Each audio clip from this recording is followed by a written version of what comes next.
कैसे हैं आप सभी। मैं राहुल सारस्वत आप सभी का संस्कृत स्पेस के इस पटल पर स्वागत करता हूं, अभिनंदन करता हूं।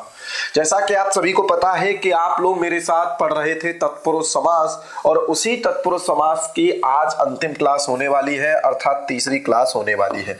कौन सी क्लास होने वाली है? तीसरी क्लास होने वाली है। इसमें हम तत्पुरुष समास को खत्म कर लेंगे। जिन लोगों ने अव्ययी भाव वाली क्लास नहीं देखी है तत्पुरुष की, इससे पहले जो 2 क्लास हो चुकी है, 2 कक्षा हो चुकी है, वो क्लास जिस भी बंधु ने नहीं देखी है वो भी जाकर के वहां देख ले, जिससे आगे की क्लास उनको समझ में आए। तो आज हम बात करेंगे तत्पुरुष की तीसरी क्लास पर। आज हम तत्पुरुष को खत्म करने का प्रयास करेंगे, ठीक है। तो चलते हैं बिना देरी किए हुए। आज हम जो समास की बात करेंगे, इससे पहले हमने जो बात की थी, सबसे पहले हमने बात की थी जो विभक्ति समास था तत्पुरुष का, द्वितीय समास, तृतीय समास, चतुर्थी समास, पंचमी समास, षष्ठी समास, सप्तमी समास। उसके बाद हमने बात की थी कर्मधारय समास की, उसके बाद हमने बात की थी द्विगु समास की। आज हम कुछ समास तत्पुरुष समास को लेकर के उसके बाद उपपद समास की बात करेंगे, ठीक है। तो सबसे पहले आता है कुगति प्रादयः। क्या आता है? कुगति प्रादयः। कुगति प्रादयः में आप लोग देख रहे होंगे कि यहां पर जो है द्वंद्व गर्भक बहुव्रीहि समास है। तो 3 चीज की बात करता है। पहले कहता है कु, प्लस कहता है गति संज्ञक, और फिर कहता है प्रादि। प्रादि से आप समझ रहे होंगे प्रपरा अपसम अनु अव निस निर दुस दुर वि अंग नि अधि अपि अति सु उत अभि प्रति परि उप, ये प्रादि है। इन प्रादि की बात कर रहा है, गति संज्ञक की बात कर रहा है, और को की बात कर रहा है। समझ में आ गया? गति संज्ञा भी किस सूत्र से होती है? गतिश्च से होती है। किस सूत्र से होती है? गतिश्च से होती है। अर्थात प्रादि की 2 संज्ञा होती हैं, एक आपकी गति संज्ञा होती है और चकारात बोल रहा है उपसर्ग संज्ञा भी होती है। तो वही बात कर रहा है कि जो प्रादि उपसर्ग है, प्रादि जो उपसर्ग है, प्रादि की जगह उपसर्ग भी पढ़ सकता था, लेकिन प्रादि पढ़ने में लाघव था, इसलिए प्रादि पढ़ा। तो कह रहा है एते, एते का मतलब है कु, गति और प्रादि, इनका समर्थ सुबंत के साथ क्या होता है? नित्य समास होता है। तो ये ध्यान रखना है कि इनके साथ कौन सा समास होता है? नित्य तत्पुरुष समास होता है। नित्य तत्पुरुष समास होता है। कौन समास होता है भैया? नित्य तत्पुरुष समास होता है। अब देखिए, जो प्रादि और गति है, जो प्रादि और गति है वो क्या है? अव्यय है। क्या है वो? अव्यय है। इसलिए कु भी क्या लिया जाएगा? कु भी क्या लिया जाएगा? कुत्सित अर्थ वाला। क्या? कुत्सित अर्थ वाला जो अव्यय है वो लिया जाएगा। समझ में आ गया? क्या लिया जाएगा? इसका मतलब क्या है कि कु का मतलब एक और होता है स्त्रीलिंग में पृथ्वी। एक कु स्त्रीलिंग भी है जिसका अर्थ होता है पृथ्वी, वो नहीं लिया जाएगा। समझ में आ गया? क्या लिया जाएगा? कुत्सित अर्थ लिया जाएगा। क्यों लिया जाएगा? ये कैसे पता चला कि हमको अव्यय ही लेना है? इसलिए पता चला कि गति और प्रादि ये भी अव्यय है, और इन अव्यय के साहचर्य से को भी क्या लिया जाएगा? अव्यय ही लिया जाएगा। समझ में आ गया? तो कहने का मतलब है 3 चीज, कु, गति संज्ञक और प्रादि, एते सुबंतेन समर्थेन नित्यम समस्यते स च समासः तत्पुरुष समासः। अर्थात इन कु की, गति संज्ञक की और प्रादि की उपसर्ग संज्ञक के सुबंत के साथ, समर्थ सुबंत के साथ समास होता है, और वह नित्य समास होता है। उदाहरण देखेंगे तो आपको पता चलेगा। हमको बनाना है कुपुरुषः। क्या बनाना है? कुपुरुषः। कुपुरुषः जब उदाहरण देखते हैं, देखिए कुपुरुषः जब उदाहरण देखते हैं तब पता चलता है कुत्सितः पुरुषः कुपुरुषः। कुत्सितः पुरुषः कुपुरुषः, ठीक है। कुत्सिता माता, कुत्सिता माता कुमाता, ऐसे ही बनते हैं, ठीक है। कुमाता, कुत्सितः पुत्रः, कुत्सितः पुत्रः कुपुत्रः, ठीक है। कुत्सितः छात्रः, कुत्सितः छात्रः, कुछात्र। समझ में आया कि नहीं? कहने का मतलब ये है कुत्सित अर्थ में यहाँ पर क्या हो जाएगा, समास हो जाएगा। जब समास करोगे तो कु तो अव्यय है, अलौकिक विग्रह में पुरुष रह जाएगा और यहाँ रह जाएगा सु। किस सूत्र से समास हुआ है? तो कुगति प्रादय। कुपुरुषों में किससे समास हुआ है? कुगति प्रादय। कुछात्रों में किससे समास हुआ है? कुगति प्रादय। ठीक है, ध्यान रखना। क्वचिदपि कुमाता न भवति जब हम पढ़ते हैं तो कुमाता में कौन सा समास हुआ है? तो कुगति प्रादय। ये आपको ध्यान रखना पड़ेगा। उसके बाद आप क्या करोगे? प्रातिपदिक संज्ञा करोगे, सु का लोप करोगे, कुपुरुषः। इसकी पुनः प्रातिपदिक संज्ञा करोगे, स्वादि की उत्पत्ति करोगे, बना दोगे कुपुरुषः। तो ये किसका उदाहरण हो गया? ये उदाहरण हो गया कु के साथ। कु के साथ, कु के साथ नित्य समात पुरुष का। ठीक है, तो ध्यान रखना, ये हो गया पहला। क्लियर हो गया? तो कुपुरुषः बन गया। तो कु का उदाहरण यहां पर क्या है? कुमाता, कुछात्र, कुपुत्रः, कुपुरुषः।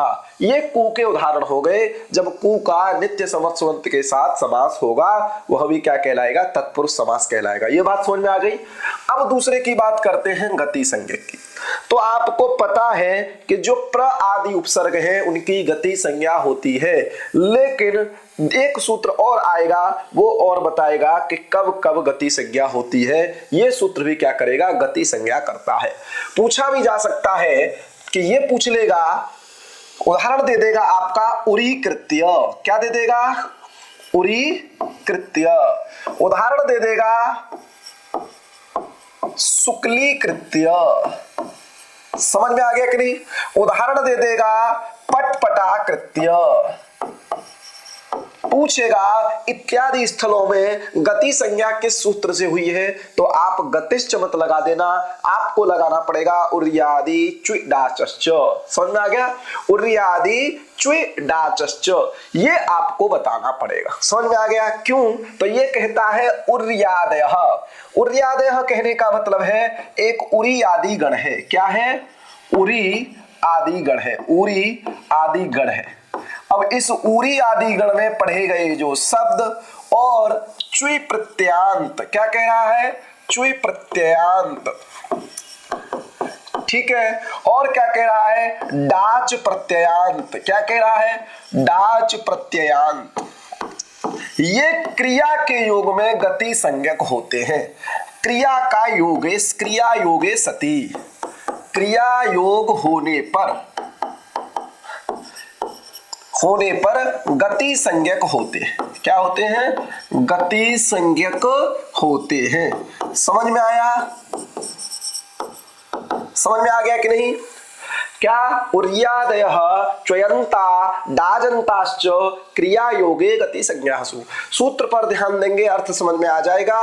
ध्यान रखना, प्रश्न बनेगा उरी कृत्य, शुक्ली कृत्य, पटपटा कृत्य, यहाँ पर किस सूत्र से समास है, तो आपको ध्यान रखना चाहिए उर्यादि च्वि डाचश्च। अर्थात उरी आदि गण में पढ़े गए शब्द, च्वि प्रत्यांत शब्द और डाच प्रत्यांत शब्द, इनका क्या होता है? गति संज्ञा होती है।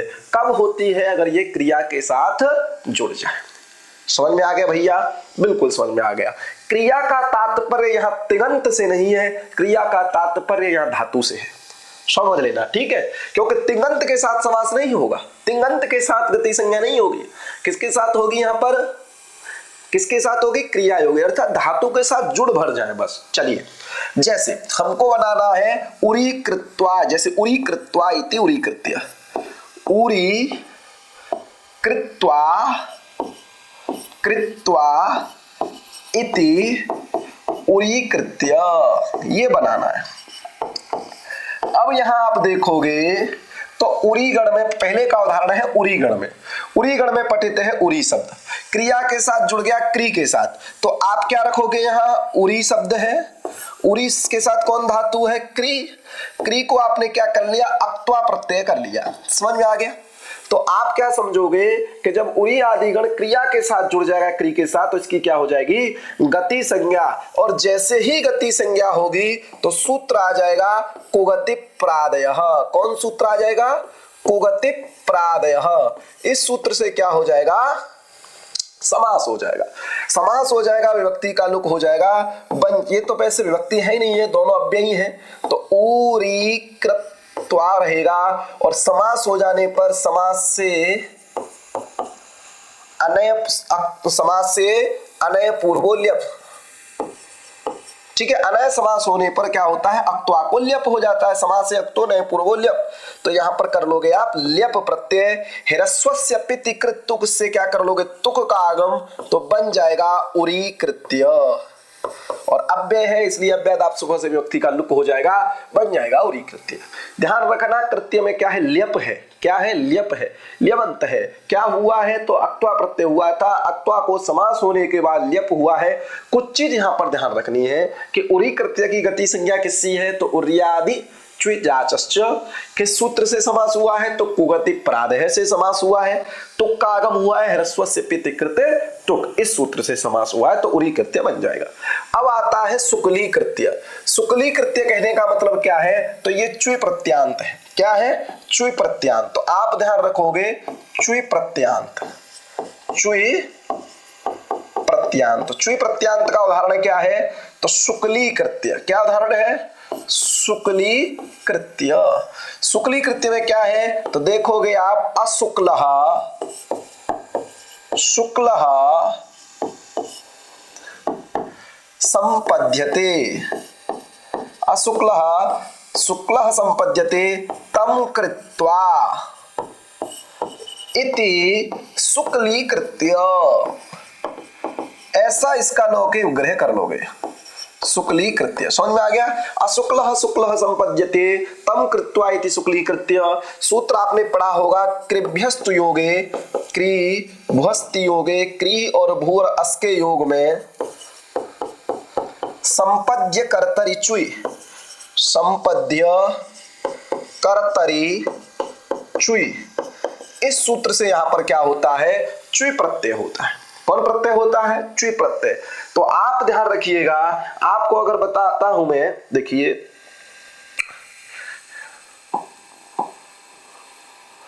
ये तो मैं पूरे पे लिख दिया हूं, ठीक है, समझ में आ गया कि नहीं। आप क्या करेंगे, आप क्या करोगे कि मैं आपको समझा दे रहा हूं कि जब शुक्ली कृत्य आप बनाओगे तो आपके पास शब्द है शुक्ल। क्या शब्द है, शुक्ल। यहां पर आपके पास क्या है, क्री। क्री को आप करोगे अक्त्वा, उससे पहले आपको कृभ्यस्तु योगे संपद्य कर्तरि च्वि से क्या कर लेना है, च्वि प्रत्यय। क्या प्रत्यय करोगे आप, च्वि प्रत्यय। और इस च्वि प्रत्यय का क्या करोगे, सर्वाहारी, सर्वाहार लोप कर दोगे। क्या कर दोगे, सर्वाहार लोप कर दोगे। लेकिन ध्यान रखना, जब हमको इसकी आवश्यकता पड़ेगी तो प्रत्यय लोपे प्रत्यय लक्षणम द्वारा इसको हम ले आएंगे। कब आवश्यकता पड़ेगी, जब एक सूत्र आएगा अस्य च्वौ। क्या सूत्र आएगा, अस्य च्वौ। कहता है च्वि परे रहते अकार को क्या कर देता है, अ को क्या कर देता है, ई कर देता है, दीर्घ ई कर देता है। प्रक्रिया ध्यान रखना, बता रहा हूं मैं, यहां नहीं लिख पा रहा हूं, इसका मतलब ये नहीं है कि आप इस गलती को निकाल दें कि सर आप लिख के नहीं समझाए थे। आप पीजी का एंट्रेंस देने जा रहे हैं, अपना पेन कॉपी अपने पास रखिए। मैं सूत्र बता रहा हूं कि कृभ्यस्तु योगे संपद्य कर्तरि च्वि से च्वि कर लेंगे, च्वि का सर्वापहारी लोप कर लेंगे, तो आपके पास स्थिति रहेगी शुक्ल क्री अक्त्वा। अब यहां पर अस्य चौ सूत्र का मतलब है, अस्य मतलब अकारस्य, च्वि परे सति दीर्घ ईकारः भवति। तो अकार को, जो शुक्ल में जो अ है, इसको आप क्या कर लोगे, ई कर लोगे। क्या कर लोगे, ई। तब क्या बन जाएगा आपके पास, शुक्ली। क्या बन जाएगा, शुक्ली। और जैसे ही शुक्ली बना, क्री किया, और आपने किस सूत्र से समास किया है, यहां पर कुगति प्रादयः से। क्यों, क्योंकि गति संज्ञक का उदाहरण है ये, और गति संज्ञक का उदाहरण है तो गति संज्ञा किसने की है, तो उर्यादि च्वि डाचश्च। समझ में आ गया कि नहीं। समास कर लोगे, जैसे उरी कृत्य बनाया था, ल्यप कर लोगे, ह्रस्व से पिति कृत तुक से तुक कर लोगे, बन जाएगा शुक्ली कृत्य। कोई दिक्कत, तो शुक्ली कृत्य भी बन जाएगा। अब आता है पटपटा कृत्य। क्या आता है, पटपटा कृत्य। अब देखिए पटपटा कृत्य को कहीं लिख लेते हैं, देख लेते हैं कहीं। पटपटा कृत्य को जब लिखेंगे तो आप अपनी पेन कॉपी निकाल लीजिए और आपको समझने का प्रयास करना है कि एक अव्यक्त भाषा को कहते हैं पट पट कर रहा है, तो पट पट करके, ठीक है, पटर पटर करके। तो ये पटत शब्द है। क्या शब्द है, पटत शब्द का हम लोगों ने अनुकरण किया। ये कैसा अनुकरण है, तो अव्यक्त अनुकरण है। कैसा अनुकरण है, अव्यक्तानुकरण है, ठीक है। पटत शब्द है और इसी पटत शब्द को बोलते हैं अव्यक्त शब्द, क्योंकि पटत पटत कर रहा है मतलब कुछ व्यक्त नहीं कर रहा है, कुछ समझ में नहीं आ रहा है क्या कह रहा है, पट पटर कर रहा है, बस पटर पटर करके समझ में नहीं। तो पटत शब्द है और एक सूत्र आएगा अव्यक्तानुकरण द्वय सजरार्धादनिटौ डाच। समझ में आ गया? कौन सूत्र आएगा? अव्यक्तानुकरणात्, ध्यान रखना, अव्यक्तानुकरणात्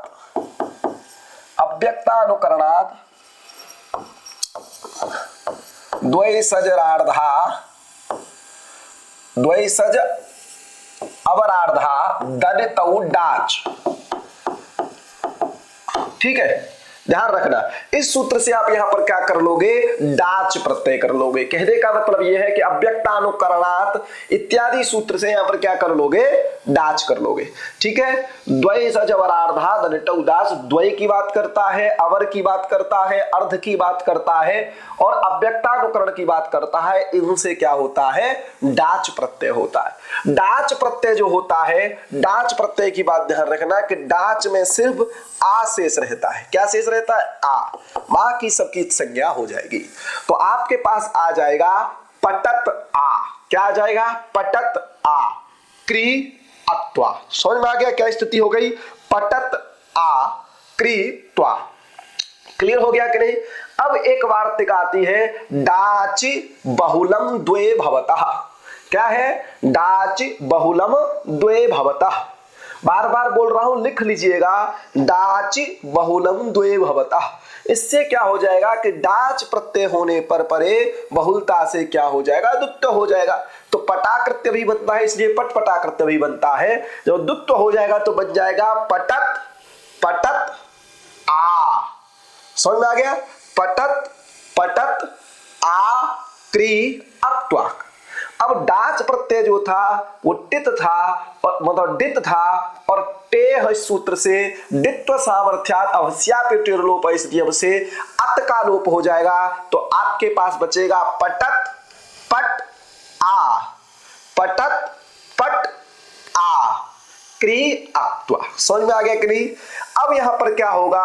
तस्याम मृडितम, इस सूत्र से आमृडित संज्ञा हो जाएगी। किस सूत्र से हो जाएगी? तस्य परमामृडितम, जो द्वितीय होता है द्वित्व में, उसकी आमृडित संज्ञा हो जाती है। जब आमृडित संज्ञा हो जाएगी तो इसी आमृडित संज्ञा को मान करके एक वार्तिक आती है कि द्वितीया आमृडिते डाचे डाचे वक्तव्यम। ऐसी कुछ वार्तिक आती है, उससे क्या हो जाता है? यहाँ पररूप हो जाता है। क्या होता है? पररूप हो जाता है। तो पररूप जब होता है तब स्थिति ऐसी होती है, ध्यान से देखिएगा, यहां रहता है पटत और यहां रहता है पट। समझ में आ रहा है कि नहीं आपको? तो ये बात आप लोग ध्यान रखिएगा। ठीक है, तो यहां पर जो वार्तिक आएगी, वार्तिक है, सूत्र है नित्यम आमृडिते डाचिति वक्तव्यम। नित्यम आमृडिते डाचिति वक्तव्यम, उससे यहां जब पररूप होगा, वो क्या करती है? पररूप। आपको मैं नहीं दिख रहा होगा, बोर्ड दिखना चाहिए। ठीक है, तो क्या हो जाएगा? उससे यहां पर पररूप हो जाएगा।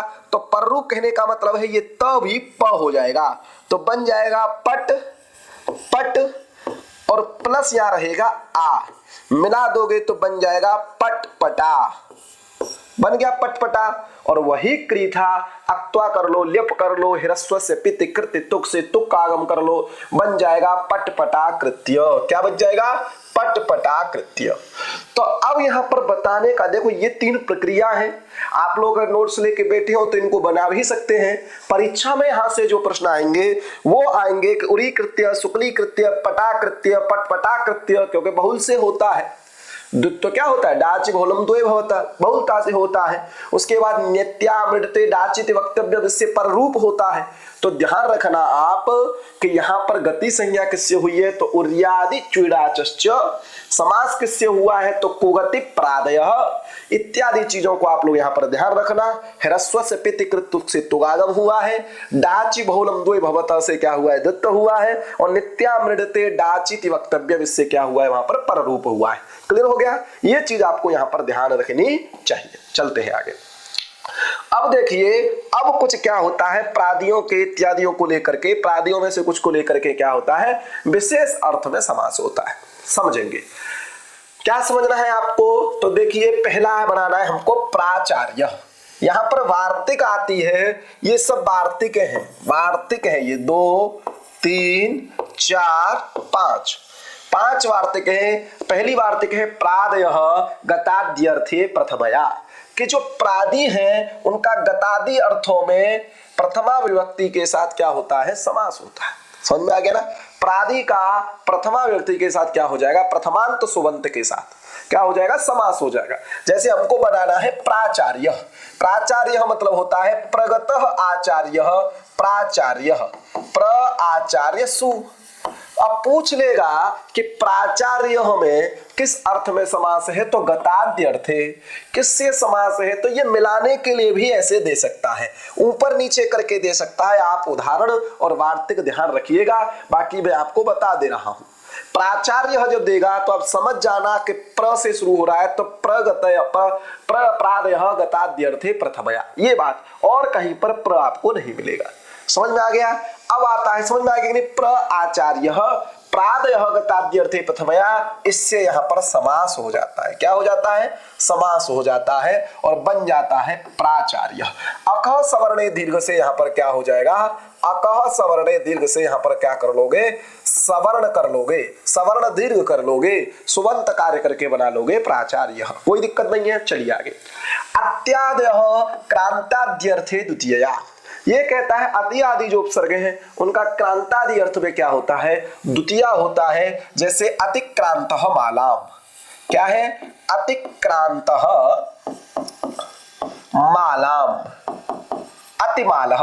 चाहे आप अतिक्रांतः मालाम कहिए, चाहे मालाम अतिक्रांतः अतिमालम मालम कहिए, ठीक है ना, अतिमालः कहिए। समझ में आ गया कि नहीं।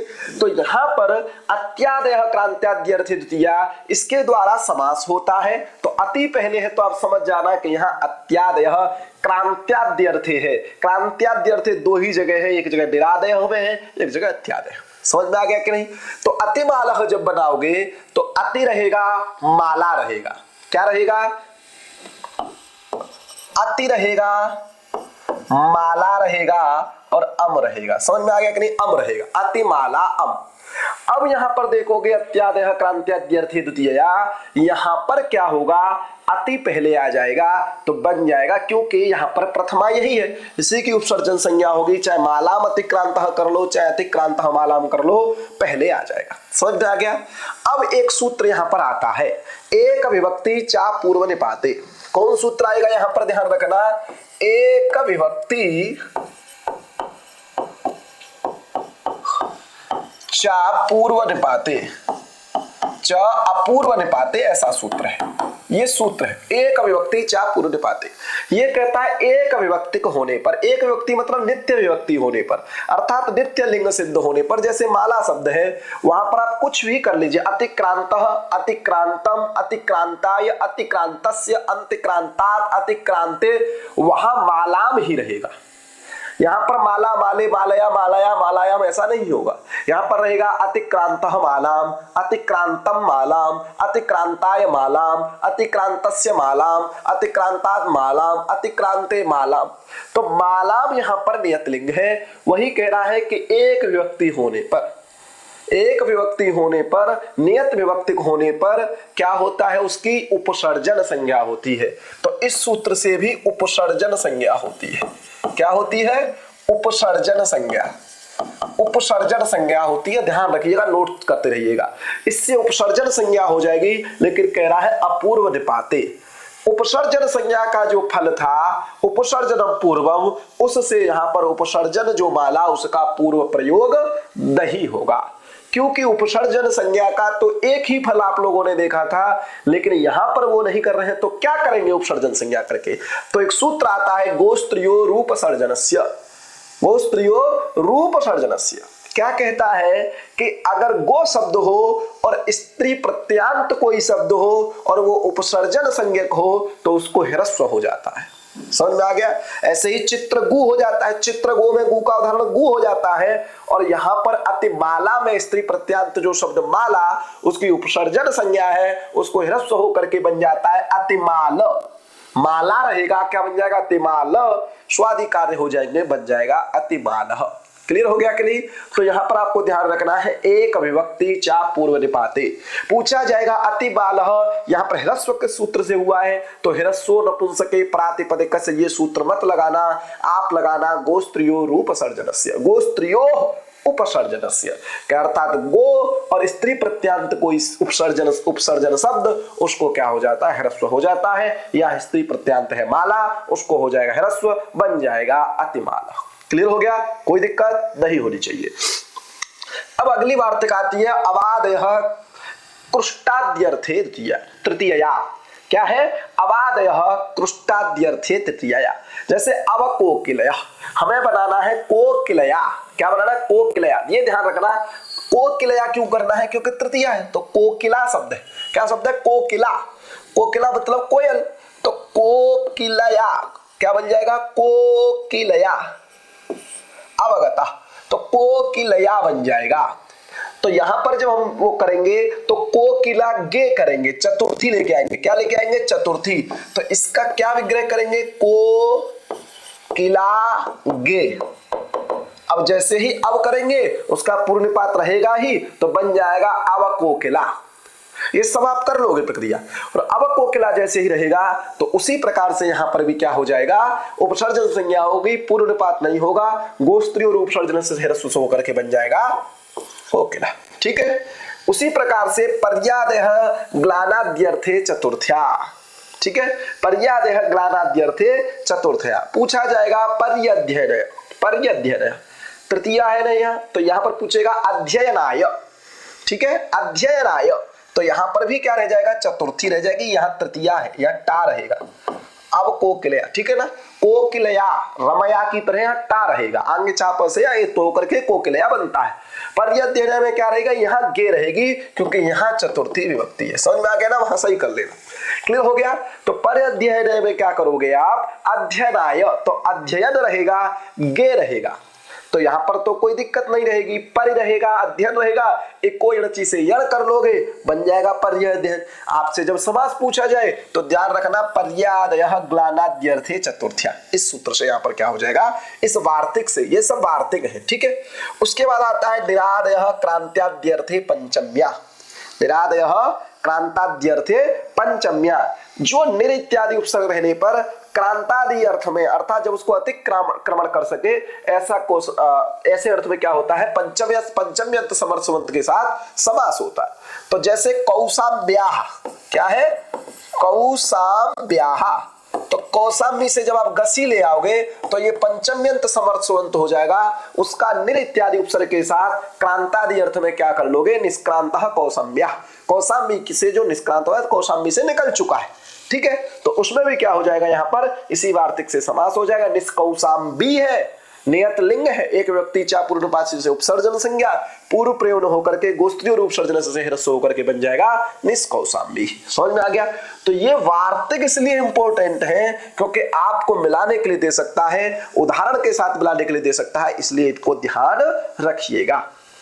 आगे चलते हैं। आगे देखियो, यहां से शुरू होता है उपपद समास। क्या समास होता है? उपपद समास शुरू होता है, यहां से शुरू होता है आपका उपपद समास। उपपद एक संज्ञा है। क्या संज्ञा है? उपपद संज्ञा है। कौन सूत्र करता है? तो तत्र उपपदम सप्तमी स्थम। क्या करता है? तत्र उपपदम सप्तमी स्थम। तत्र से क्या लेना है? कर्मणि इत्यादि। कौन सूत्र है? कर्मण्यण। क्या सूत्र है? कर्मण्यण। क्या करता है ये सूत्र? अण प्रत्यय करता है। कहां किया है? जैसे करोति तिकार, करोति इति कार। समझ में आ गया? सूत्र को समझिए। सूत्र कहता है कि सप्तम्यन्ते पदे कर्मणि इत्यादि, अर्थात कर्मण्यण, इस सूत्र में जो सप्तम्यंत पद है कर्मणि, उसका जो वाच्य स्थित कुंभ इत्यादि, उसको जो तदवाचक जो शब्द, उसकी उपपद संज्ञा होती है। समझ में आया? दोबारा समझिए। सप्तम्यन्ते पदे कर्मण्यण इत्यादि, कर्मण्यण जो सूत्र है, कर्मणि से आपको क्या समझना है? कर्मण्यण, इस सूत्र में जो सप्तम्यंत पद है कर्मणि और उसका जो वाच्यत्वेन स्थित है, वाच्यत्वेन स्थित क्या है? जैसे हम उदाहरण देखेंगे, अण प्रत्यय का तो बनता है करोति तिकारः, लेकिन कर्मण्यन क्या कहता है, कर्म उपपद रहते अण प्रत्यय होता है। तो किम करोति, तो कुंभम करोति इति कुंभकारः, कुंभम करोति इति कुंभकारः। अब कुंभम करोति इति कुंभकारः जब बनाएंगे, कुंभम करोति इति कुंभकारः जब बनाएंगे तो यहां पर देखिए कर्मणि इत्यादौ सप्तम्यंत जो पद कर्मणि, उसका जो वाच्य है कौन हो गया, कुंभ हो गया, क्योंकि कुंभ में कर्म वाच्य है, कर्म वाच्य है उसका। ठीक है, तो क्यों कुंभ में द्वितीय है, स्थितम यत कुंभादि, वही उदाहरण दे रहा है कि यत कुंभादि तदवाचकम पदम कुंभम, उसकी क्या हो जाएगी, उपपद संज्ञा हो जाएगी। तो कुंभम करोति में कुंभ क्या है, उपपद संज्ञक है। कैसा है, उपपद संज्ञक। समझ में आ गया। उसके बाद सूत्र आता है उपपदम अतिंग। ये समास विधायक सूत्र है, कहता है कि उपपद सुबंत के साथ, उपपद के साथ समर्थ सुबंत का नित्य समास होता है। तो उपपद सुबंत कौन हो गया, कुंभ। अब कुंभ में क्या है, कर्म में द्वितीय है, लेकिन कर्तृ कर्मणो कृति, जैसे ही इसको यहाँ कारह मिलेगा, क्या मिलेगा, कारह। आप ध्यान रखना, कारह में क्या है, क्री धातु से अण प्रत्यय करके ऋत हो जाएगा, अचोड़िति से वृद्धि करके और परह से र करके कारह बनता है। समझ में आ गया। तो वही कह रहा है उपपद सुबंत कौन हो जाएगा, कुंभ। कर्तृ कर्मणो कृति से अलौकिक विग्रह जब आपसे पूछा जाएगा तो कुंभ अम मत करना, कुंभ गस करना, क्री रखना और यहाँ अण प्रत्यय रखना, अर्थात कारसु भी हो सकता है। समझ में आ गया, क्लियर हुआ कि नहीं। तो जब आपसे परीक्षा में पूछे कि इसका अलौकिक विग्रह बताइए तो कुंभ गस रखना, क्योंकि कर्तृ कर्मणो कृति से कर्म यहाँ पर क्या हो जाती है, षष्ठी हो जाती है। अब इस सूत्र से क्या हो जाएगा, यहाँ पर समास हो जाएगा, क्योंकि तत्रोपपदम सप्तमी स्थम, इस सूत्र से यहाँ पर क्या हो गई, उपपद संज्ञा, और उपपद संज्ञा का फल है उपपदम अतिंग। अतिंगश्चायम समास, अतिंग में ये समास होता है, तिंग में नहीं होता है। तिंग इत्यादि जैसे हम बोलेंगे कुंभम करोति, करोति यहाँ पर नहीं होगा। ठीक है, कुंभकारह में हो जाएगा, क्योंकि वहां पर कृत है। क्या है, कृत है। ठीक है, कृत क्या है, कारह, कृदंत प्रत्यय। ठीक है, तो ध्यान रखना तिंग अंत नहीं है वो। ठीक है, अब यहाँ पर हो जाएगा समास, समासत्वेन प्रातिपदिक संज्ञा, प्रातिपदिक संज्ञा होने से क्या हो जाएगा, लुक हो जाएगा, कुंभकार बन जाएगा, पुनः इसकी प्रातिपदिक संज्ञा और विभक्ति आकर के रुक्त विसर्ग हो जाएगा, बन जाएगा कुंभकार। ध्यान रखना, परीक्षा में प्रश्न कैसे बनेगा कि कुंभकार में कौन सा समास है, तो तत्पुरुष समास भी है, उपपद समास भी इसको बोलते हैं, उपपद तत्पुरुष समास, क्योंकि इसकी उपपद संज्ञा हुई है। पूछा जाएगा उपपद संज्ञा किससे होती है, तो दोनों सूत्र होंगे आपके ऑप्शन में, क्योंकि इन्हीं दो सूत्रों में कंफ्यूजन होगा।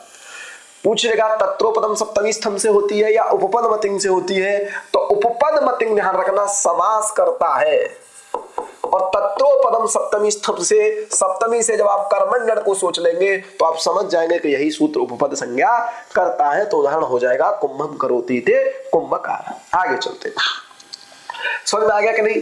अब आता है तत्पुरुषस्यांगुलेहि संख्या व्यादेः।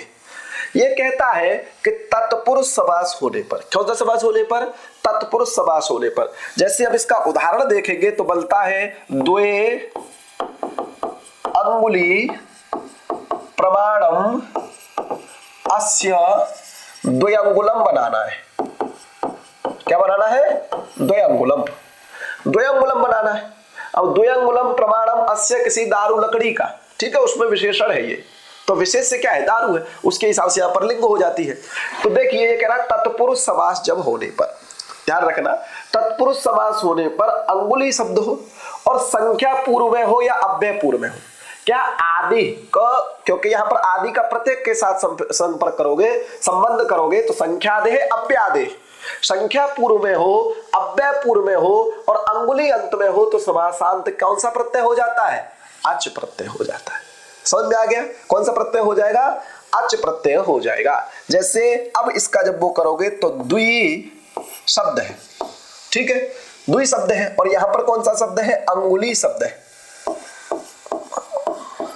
यहां औ रहेगा, यहां पर भी औ रहेगा।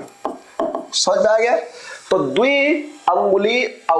अब इसमें जब समास करने आप चलोगे तो समास करने के पश्चात क्या बन जाएगा, यण कर लो, क्या कर लो, यण कर लो, और जैसे ही आपने यण किया तो बन जाएगा द्वयंगुल। क्या बन गया, द्वयंगुल। अब यहां पर क्या कौन सूत्र से हो जाता है कि तत्पुरुषस्य अंगुले संख्या अव्यादे। समझ में आ गया कि नहीं? कोई दिक्कत आपको? किस सूत्र से हो जाएगा? इस सूत्र से यहां पर क्या हो जाएगा? अच प्रत्यय। कौन सा प्रत्यय हो जाएगा? अच प्रत्यय। ठीक है। अब यहां पर अब किस में हुआ है? आप पूछोगे किस सूत्र से समास है, तो ध्यान रखना यहां किससे होता है? तद्धितार्थोत्तर पद समाहारे च। तद्धितार्थोत्तर, क्योंकि ये क्या करता है? तत्पुरुष में करता है, तो तद्धितार्थोत्तर पद समाहारे च।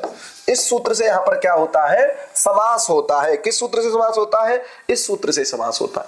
अब आप सोचोगे कि इस सूत्र से समास तो ये तो तीन अर्थों में करता है, तद्धितार्थ में करता है, उत्तर पद में करता है, समाहार में करता है, यहां तो कुछ नहीं दिख रहा है। तो ध्यान रखना तद्धितार्थ विषय में है। यहां पर पूछ लेगा द्वयंगुलम में किस चीज में समास है, तो तद्धितार्थ विषय में। ध्यान रखना, एक बार पुनः ध्यान रखिएगा, मैं आपको स्पष्ट बता दे रहा हूं, क्योंकि यहां कंफ्यूजन हो जाओगे तो प्रश्न गलत कर बैठोगे। ठीक है, यहां आपको कंफ्यूजन नहीं है। देखिए, हमको बनाना है द्वयंगुलम। क्या बनाना है? द्वयंगुलम। क्या कर लिया आपने? द्वे अंगुली प्रमाणम अस्य। ठीक है, ये आपने लिख लिया। उसके बाद जब विग्रह करने चलोगे तो बनाओगे द्वि प्लस औ, फिर यहां पर क्या करोगे? प्लस अंगुली प्लस औ। किस सूत्र से समास करोगे? तो तद्धितार्थोत्तर पदे पद समाहारे च। इस सूत्र से समास है। इस सूत्र से भी किस अर्थ में समास है? तो ध्यान रखना, तद्धितार्थ विषयता में। तद्धितार्थ विषयता में। अब तद्धितार्थ विषयता में क्यों समास है?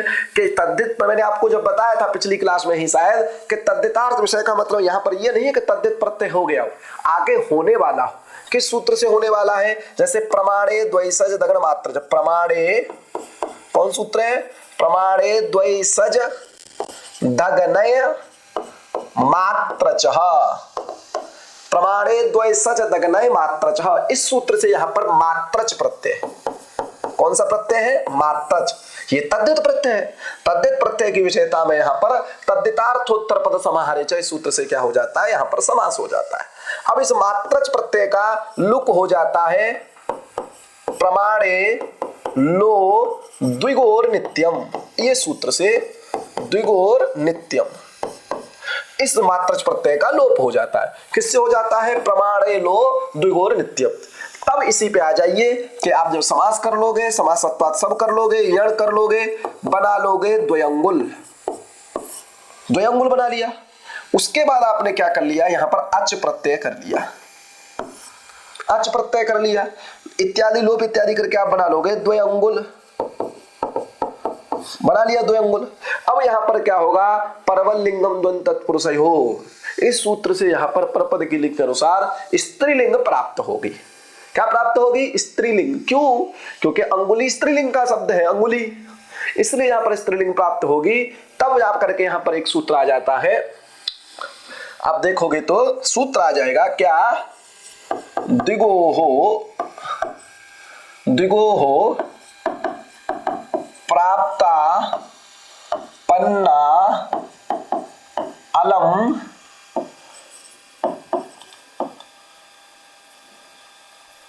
द्विगु प्राप्ता पन्ना अलम गति पूर्व समासे प्रतिषेधो वाच्य। ऐसा वार्तिक है शायद, ठीक है ना? प्रतिषेधो वाच्य, ध्यान रखना। क्या है? द्विगोह प्राप्ता पन्ना अलम गति पूर्व समासेषु प्रतिषेधो वाच्य। इसमें क्या करता है? ये परपद की लिंग का प्रतिषेध कर देता है, विशेष्य के अनुसार लिंग हो जाती है। तो दारू में ये विशेषण है, वो नपुंसक लिंग है, इसलिए यहां पर नपुंसक लिंग हो करके अतोम से अम होकर के बन जाता है द्वयंगुलम। क्या बन जाता है? द्वयंगुलम। समझ में आ गया कि नहीं? तो इसी प्रकार से द्वयंगुलम बना लेंगे। अब देखिए संख्या क्या हो जाएगा? ऐसे ही अव्यय का देख लीजिए, संख्या आदि में हो, इसका उदाहरण क्या हो गया? द्वयंगुल। अब जब आप अव्यय का लोगे तो आप बनाओगे निरंगुलम। क्या बनाओगे? निरंगुलम। ठीक है, निर्गुणम जब बनाओगे निर्गतेभ्यः अंगुलेभ्यः, तो पंचमी जब आप समास करोगे तो आपको लाना पड़ेगा निरादयः क्रांत्याद्यर्थे पंचम्या। किससे समास करोगे यहां पर, इसको ध्यान रखना। देखो आपने भी पहले पढ़ा भी है, ये देखिए, ये निरादयः क्रांताद्यर्थे पंचम्या, इससे यहां पर समास कर लेना है। किससे? निरादयः क्रांत्याद्यर्थे पंचम्या। निरादयः क्रांताद्यर्थे पंचम्या, इससे यहां पर क्या कर लोगे, समास कर लोगे। निर रहेगा, अंगुल रहेगा, यहां पर भी वही स्थिति प्राप्त होगी, पर पद की लिंग प्राप्त होगी, लेकिन आप क्या कर दोगे, इसी से द्विगुह प्राप्त पठालम पूर्व गति समास है प्रतिषेधो वाच्य। ठीक है, देख लेना, गति पूर्व या पूर्व गति है, तो यहां पर क्या कर लोगे आप, पूर्व गति समासेषु ऐसे चीज होना चाहिए, पहले पूर्व होना चाहिए। ठीक है, पूर्व गति समासेषु प्रतिषेधो वाच्य, इससे निषेध कर दोगे पर पद के लिंग का, और आप नपुंसक लिंग करके क्या बना लोगे, निरंगुलम बना लोगे। क्या बना लोगे, निरंगुलम। पूछा जाएगा कि यहाँ पर निरंगुलम में जो अच प्रत्यय है, अच प्रत्यय होगा। पूछा जाएगा निरंगुलम में कौन सा प्रत्यय है, अच प्रत्यय है। यहाँ पूछा जाएगा द्विअंगुलम में कौन सा प्रत्यय है, तो अच प्रत्यय है। किस सूत्र से है, तो तत्पुरुष से अंगुले संख्या व्याधि। ये आप ध्यान रखिएगा। आगे चलते हैं। अब देखिए, अब कुछ प्रत्ययों की ही बात होनी है, इसलिए हम लोग जल्दी जल्दी थोड़ा चलने का प्रयास करेंगे, नहीं तो क्लास क्या हो जाएगी, लंबी हो जाएगी। आज खत्म करना है। अब देखिए, हमको लेके चलना है अहोरात्र। अहोरात्र को थोड़ा समझेंगे। अहश्च रात्रिश्च इति अहोरात्र। किससे समास हुआ है, तो चार्थे द्वंद्व, चार्थे द्वंद्व। ठीक है, तो देखिए अब यहां पर क्या लिखा है, अह सर्वैक देश संख्यात पुण्याच्च रात्रे। सूत्र क्या करता है, अच प्रत्यय करता है। क्या करता है, अच प्रत्यय करता है। अह सर्वैक देश संख्यात पुण्याच्च रात्रे। क्या है, अहन शब्द हो, सर्व शब्द हो, एक देशवाचक कोई हो, संख्या हो, संख्यात क्या शब्द है, संख्यात, पुण्य शब्द हो, तो अच प्रत्यय होता है रात्रि उत्तर पद में हो। तो समझ में आ गया क्या क्या शब्द है इसमें। संख्या देख लीजिए, शब्द देख लीजिए आप एक बार। अहन शब्द, देखिए एक बार टाइम देखिए कितना हो गया। अहन शब्द, सर्व शब्द, एक देशवाचक शब्द, 42 मिनट बोल। ठीक है, संख्यात शब्द और पुण्य शब्द इत्यादि शब्दों से अगर रात्रि शब्द उत्तर पद में हो तो क्या होता है, अच प्रत्यय होता है। और चकारात पुण्याच्च, च से क्या लेना है आपको, संख्या और अव्यय भी लेना है। अर्थात जिनके पहले संख्या, अर्थात ऐसे रात्रि शब्द भी लेने हैं जिससे पहले संख्या हो या अव्यय हो। समझ में आ गया कि नहीं मेरी बात, समझ में आ गया। एभ्यो रात्रे रच स्यात् संख्या अव्यादये। ठीक है ना, कोई दिक्कत नहीं होगी। चले आगे। जैसे अतिरात्र, अव्यादेय बन जाता है अतिरात्र। संख्या में आप लोग बनाएंगे ही द्विरात्रम त्रिरात्रम, सबके उदाहरण यहाँ पर दिए गए हैं। तो हमने क्या किया, अब देखो अहन शब्द का कभी भी अहन शब्द से, अहन शब्द से अगर रात्रि शब्द परे होगा तो द्वंद्व समास ही होगा। तो यहां लिखते भी है वहां के अहर ग्रहणम द्वंदार्थम, यहां द्वंद्व का ही पूछा जाएगा सूत्र में। आपसे परीक्षा में अगर पूछ लिया जाए कि अह सर्वैक देश संख्यात पुण्याच्च रात्रे है, इस सूत्र में अहन का ग्रहण क्यों हुआ है, तो अहन का ग्रहण हुआ है कि द्वंद्व में, क्योंकि रात्रि उपपद रहते अहन शब्द के साथ द्वंद्व समास ही होता है, तत्पुरुष समास नहीं होता है। लेकिन प्रक्रिया सर्वस्व का नारायण भट्ट कहते हैं कि यहाँ पर मध्यम पदलोपी तत्पुरुष समास हो जाता है, लेकिन आगे से भट्ट कहते हैं नहीं होगा। समझ में आ गया कि नहीं।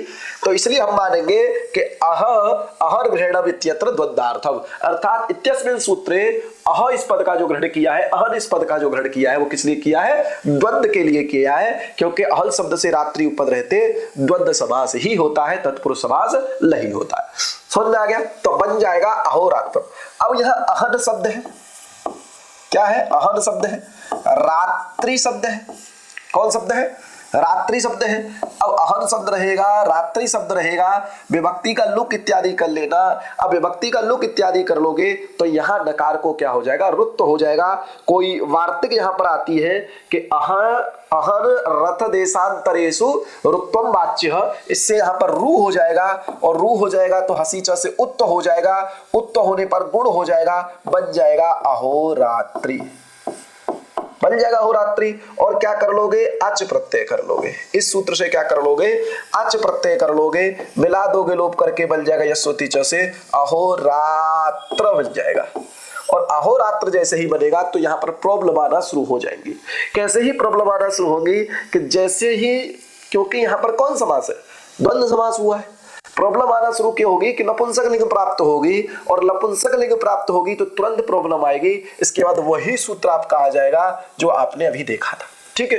इसलिए कौन सूत्र, रात्राह पुंसी, ठीक है, ये सूत्र यहां पर आ जाएगा। क्यों प्रॉब्लम खड़ी हो जाएंगी कि अहोरात्रि शब्द होगा, पहले तो परपद की लिंग प्राप्त होगी, क्योंकि द्वंद्व तत्पुरुषयोः परवल लिंगम, तो द्वंद्व तत्पुरुष में परवल लिंग जब प्राप्त होगी तो परपद की लिंग थी रात्रि, स्त्रीलिंग प्राप्त होगी, स्त्रीलिंग प्राप्त होगी। उसको रोक करके क्या आ जाएगा कि नहीं भाई साहब, जहां द्वंद्व और द्विगु होता है वहां पर क्या हो जाता है, समाहार में जहां द्विगु और द्वंद्व होता है, ध्यान रखना बार बार, पहले नंबर पे क्या प्राप्त होगा, परपद लिंग प्राप्त होगा, परपद लिंग प्राप्त होगा। परपद की लिंग क्या है, रात्रि स्त्रीलिंग है। दूसरे नंबर पर क्या प्राप्त होगा, सनपुंसकम सूत्र आ जाएगा।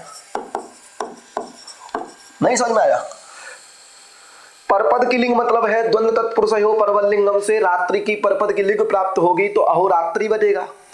लेकिन फिर इसको योग करके आ जाता है सनपुंसकम, वो कहेगा जब द्विगु और द्वंद्व हो समाहार में वहां नपुंसक लिंग हो, तो यह अहश्च रात्रिश्च समाहार में क्या है, द्वंद्व समास है, नपुंसक लिंग प्राप्त होगा। लेकिन इन दोनों को रोक करके तीसरे नंबर पे क्या आंसर आ जाएगा, रात्राहनाः पुंसी। कह देता है कि रात्रि, अहन और अहन एतदन्तौ, ये तीन शब्द अगर अंत में हो, कौन कौन से, रात्रि शब्द, अहन शब्द और अह शब्द अगर हो, द्वंद्व तत्पुरुष समास हो, तो यहाँ द्वंद्व समास है तो पुल्लिंग ही होता है। एव का मतलब है कि पहले वाला सनपुंसकम और परपद लिंग चाहे तब भी कुछ नहीं कर सकता है। इससे यहाँ पर क्या हो जाएगा, पुल्लिंग हो जाएगी तो बन जाएगा अहोरात्र। तो अब मैं बार बार नहीं बताऊंगा, यहां पर भी रात्रि शब्द है, यहां पर भी रात्रि शब्द है, तो यहां पर क्या होने जाएगी, पुल्लिंग ही हो जाएगी। शेष प्रक्रिया यही रहेगी। समझ में आ गया। अब सर्वरात्र बनाने सूत्र ध्यान रखना कि अहोरात्र में अहं शब्द से रात्रि शब्द परे होगा तो तत्पुरुष समास नहीं होगा। प्रक्रिया सर्वस्वकार जो नारायण भट्ट हैं वो कहते हैं कि अहा सहिता रात्रि अहोरात्रि ऐसा बना देंगे मध्यम पदलोपी समास करके, लेकिन नागेश भट्ट कहते हैं वो ठीक नहीं है लोक की दृष्टि से। इसलिए इस सूत्र में कहा गया है कि अर्ह ग्रहणम इत्यत्र द्वंद्वार्थम, द्वंद्व के लिए ग्रहण किया गया है। इसलिए चार थे द्वंद्व, इस सूत्र से यहां पर हम क्या करते हैं, समाहार द्वंद्व करते हैं, तत्पुरुष समास नहीं करते। समझ में आ गया। और सनपुंसक से भी जो नपुंसक लिंग प्राप्त होती है वो द्वंद्व को मान के प्राप्त होती है, द्विगु इत्यादि को मान के प्राप्त नहीं होती है। क्लियर हो गया। अब आता है सर्वरात्र की बात। तो सर्वाचासौ रात्रि, सर्वाचासौ रात्रि, सर्वाचासौ रात्रि किस सूत्र से समास होगा, तो कर्मधारय समास है। क्यों, सर्वासु और रात्रि सु कौन समास है, विशेषणम विशेषण बहुलम। कैसा समास है, समानाधिकरण समास है। तो समानाधिकरण जो तत्पुरुष होता है उसकी कौन सी संज्ञा होती है, कर्मधारय संज्ञा होती है। कौन सी संज्ञा है यहाँ पर, कर्मधारय। पूछा जाएगा कौन समास है सर्वरात्र में, तो आप क्या लगाओगे, अहोरात्र में द्वंद्व समास, सर्वरात्र में कौन सा लगाओगे, कर्मधारय समास। संख्याता चासौ रात्रि, संख्यात रात्रि, यहां पर भी क्या लगाओगे, कर्मधारय समास। ध्यान रखना। अब सर्वरात्र कैसे बनाओगे, तो सब कुछ बना करके एक आपने वार्तिक पढ़ाई थी मेरे आपको, सर्वनामनो, जब पर्व साल बना रहे थे तो वार्तिक पढ़ाई थी, सर्वनामनो वृत्ति मात्रे पुंबद भाव। यहाँ पर सर्वा शब्द है उसको पुंबद हो जाएगा, सर्व बन जाएगा, अच प्रत्यय हो जाएगा, सर्वरात्र बन जाएगा। परपद की लिंग प्राप्त होगी, सनपुंसक से नपुंसक प्राप्त होगा। लेकिन आपको किसी की नहीं सुन करके रात्रा अन्ना पुंसी सूत्र पे आकर के क्या कर देना है, पुल्लिंग कर देना है, बोल देना है, जैसी आराम बन जाएगा सर्वरात्र। समझ में आ गया कि नहीं। अब संख्याता चासौ रात्रि, यहां पर भी किस सूत्र से समास होगा, इन दोनों जगह विशेषणम विशेष्यण बहुलम, क्योंकि समानाधिकरण है, एक विशेषण है एक विशेष्य है, ठीक है ना। तो क्या कर लोगे आप, कर्मधारय समास कर लोगे। और यहां पर जब प्राप्त होने लगे तो यहां पर शब्द है संख्याता। कौन शब्द है, संख्याता। अब यहां पर ह्रस्व करने की जब बात आएगी, यहां पर ह्रस्व करने की जब बात आएगी तो आपको एक वार्तिक यहां पर आती है, उससे यहां पर क्या होता है, ह्रस्व होता है। समझ में आ गया कि नहीं। वो वार्तिक कुछ ऐसी है, जातीय देशेषु, लास्ट के अक्षर है उसके, मुझे ध्यान नहीं आ रहा है, जातीय देशेषु, इस ऐसी वार्तिक आती है, इस वार्तिक से यहाँ पर ध्यान रखना सर्वनाम वृत्तिमात्रे पुंमद भाव, उससे यहाँ पर ह्रस्व नहीं होता है। जातीय देशेषु ऐसी कुछ वार्तिक आती है, उससे यहाँ पर क्या हो जाएगा, ह्रस्व हो जाएगा। समझ में आ गया? तो इसको ह्रस्व कर लीजिएगा। संख्यात, और ये आपसे पूछा भी नहीं जाएगा, ध्यान रखना कि संख्यात, बस इतना ध्यान बता दे रहा हूं कि जातीय देशेषु उसके लास्ट में है, वार्तिक है, उससे यहाँ पर क्या हो जाएगा, ह्रस्व हो जाएगा। ऐसा कुछ है पुंबत प्रमाणे जातीय देशेषु, ऐसा कुछ है पुंबत संख्यात जातीय देशेषु, ऐसे भी हो सकता है। पहले पुंबत है, पुंबत से वो शुरू होती है। समझ आ गया? तो इससे ह्रस्व हो जाएगा, संख्यात रात्र बच जाएगा, कोई दिक्कत नहीं है। अब पुण्या चासौ रात्रि ही, पुण्य रात्रि ही, पुण्य के साथ उदाहरण बना लीजिए। पुण्या चासौ रात्रि ही, पुण्य रात्रि ही, तो रात्र तो बना लीजिए, पुण्य रात्र बन जाएगा पुण्य के साथ उदाहरण। संख्या के साथ उदाहरण द्विरात्रम त्रिरात्रम बना लीजिए। यहां पर समझना बस इतना है कि द्वि शब्द के साथ समास होगा, द्वयो रात्रियो समाहार। किस सूत्र से समास हो रहा है? तो तद्धितार्थोत्तर पद समाहारे च से समाहार अर्थ में समास होगा। क्या होगा? समाहार अर्थ में समास होगा। जैसे द्वयोः रात्र्योः समाहार, और जब ये समास आप करोगे तो द्वि रात्रि पर रुक जाओगे अच प्रत्यय करके, तब आपको समस्या आएगी कि यहाँ पर कौन सी लिंग करें। तब आपको ध्यान आएगा कि संख्या पूर्वम रात्रम क्लीवम। अगर संख्या पूर्व में हो तो रात्रि को नपुंसक लिंग ही होती है, अर्थात रात्राः पुंसी, इसका निषेध करके बना देगा द्विरात्रम।